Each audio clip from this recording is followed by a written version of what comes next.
देखो ये क्लास 8 का चैप्टर है ना। चैप्टर कौन है? 10। क्या है? सीधा और क्या? प्रतिलोम अनुपात। सीधा और क्या? प्रतिलोम अनुपात। तो पहला टॉपिक हम लोग क्या देखेंगे? सीधा अनुपात। अर्थात सीधा अनुपात के लिए देखो x इज डायरेक्टली प्रोपोर्शनल। ये क्या पढ़ेंगे? Directly proportional. x is directly proportional to क्या? x is directly proportional to y। मतलब x बढ़ेगा तो y भी बढ़ेगा, x घटेगा तो क्या होगा? y भी घटेगा। इसको हम लोग लिखते हैं कैसे? देखो x is directly proportional to कितना? y। तो इस प्रोपोर्शनल को हटाने के लिए हम लोग के कांस्टेंट लगाते हैं और क्या लिखेंगे? y। तो x बराबर ई वाई गुना में, तो ये यहां जाएगा, तो x बटा y बराबर कितना? k, है ना। जहां k क्या है? स्थिरांक है। k क्या है? कांस्टेंट है, जिसको हम लोग कांस्टेंट बोलते हैं। जैसे एक एग्जांपल के तौर पे देखें तो देखेंगे कि देखो क्या है, तो जब है ना r1, एग्जांपल देखो r1 बराबर कितना? 7 सेंटीमीटर। r1 बराबर कितना? 7 सेंटीमीटर, है ना। तो वृत्त का परिधि बढ़ेगा, तो ध्यान देना वृत्त की परिधि बराबर कितना? 2 पाई आर, यानी 2 गुने 22/7 गुने 7, 7 7 कैंसिल, 22 दूना कितना? 44 सेंटीमीटर। ये 7 है तो वो कितना? 44। यदि R2 बराबर हम कितना लिखें? 14 सेंटीमीटर लिखें, तो वृत्त की परिधि बराबर कितना? सेम कंडीशन, तो 2 गुने 22/7 गुने कितना? 14, 7 दूना 14, 22 दूना 44 दूना कितना? 88 सेंटीमीटर, है ना। ये 7 था तो ये 44 हुआ, ये 2 गुना हुआ तो ये भी 44 दूना कितना हो गया? 88 हो गया। फिर से देखो R3 बराबर यदि हम 21 सेंटीमीटर लिखते हैं तो देखो ये क्या हो जाएगा? 2 गुने 22/7 गुने कितना? 21, 7 21, 22 दूना 22 66, 66 दूना कितना? 132 सेंटीमीटर। यानी ये 7 था तब 44, ये 14 तो ये 88, यानी ये डबल हुआ तो भी डबल हो गया, ये 3 गुना हुआ तो ये भी कितना हो गया? 3 गुना हो गया। समझ गए? देखो इसमें देखो 7 बटे कितना? 44, और देखो हम लिखे कितना? 14 बटा कितना? 88। इसको भी काटेंगे तो कितना हो जाएगा?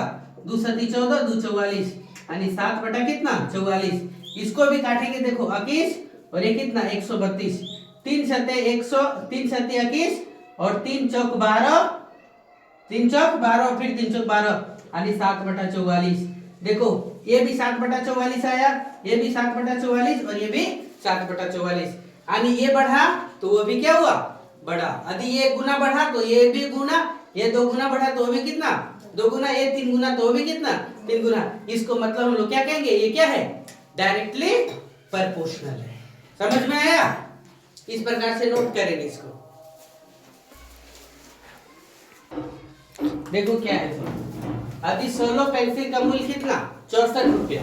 क्या लिखा है? देखो 16 पेंसिल का मूल्य कितना? 64 रुपया। डायरेक्ट बना दे रहे, देखेंगे तो एक पेंसिल का मूल्य कितना? 144 रुपया। तो 16 चौका 16 एका 16, 16 चौका कितना? 64। 4 से काटेंगे तो 4 तिया 12, 4 छह कितना? 24। तो x बराबर कितना हो गया? 36। x बराबर कितना? 36, यानी कितना पेंसिल मिलेगा? 36 पेंसिल मिलेगा। समझ गए? फिर देखो क्या लिखा है कि यदि 8 केजी चीनी का मूल्य, 8 केजी चीनी का मूल्य कितना? 240 रुपया। तो कितना केजी चीनी का मूल्य कितना? 320 रुपया होगा। लिखा है तो देखो काट दो, 1 0 से, है ना, 1 0 कट जाएगा, 8 तिया 24 हो जाएगा। तो x बराबर कितना? 32 बटा कितना? 3 केजी हो जाएगा। x बराबर कितना? 32 बटा कितना? 3 केजी हो जाएगा। सही किए? देखो 8 केजी चीनी का मूल्य कितना 240, तो x केजी चीनी का मूल्य कितना 320 है ना। तो देखो x केजी का मूल्य कितना, देखो 8 तिया 24 कट गया है ना, एक जीरो से एक जीरो काट दिए, बच गए 32, 32 को क्रॉस गुना किए तो 32 बटा कितना हो गया 3 केजी हो गया। अगला क्वेश्चन क्या है, सो ध्यान से देखो है ना। एक ट्रक कितना 34 लीटर डीजल में, कितना 34 लीटर डीजल में 272 किलोमीटर, कितना 272 किलोमीटर, तो 24 लीटर डीजल में कितनी दूरी तय करेगा। क्या लिखा फिर से देखो, एक ट्रक 34 लीटर डीजल में 272 किलोमीटर, तो 24 लीटर में कितना, तो देखो 34 लीटर में कितना 272 किलोमीटर, तो 24 लीटर में कितना किलोमीटर। क्या लिखा समझ में आया, 34 लीटर में कितना 272, तो 24 में कितना, तो क्या पता नहीं, तो काटेंगे हम लोग, ये कटेगा क्या, देखो तो 17 दूना 34, 17 एका 17, बच गया 10, 102, 17 छक्का कितना 2 तर से 2 अठी 16, x बराबर 24 गुने 8, तो x बराबर 24 अठी कितना, चलिए अठी 32 के 2 भागित में कितना 3, 8 दूना 16 और 3 कितना 192 किलोमीटर की दूरी तय करेगा। 24 लीटर में कितना 192 किलोमीटर, समझ गए, चलिए नोट करिए।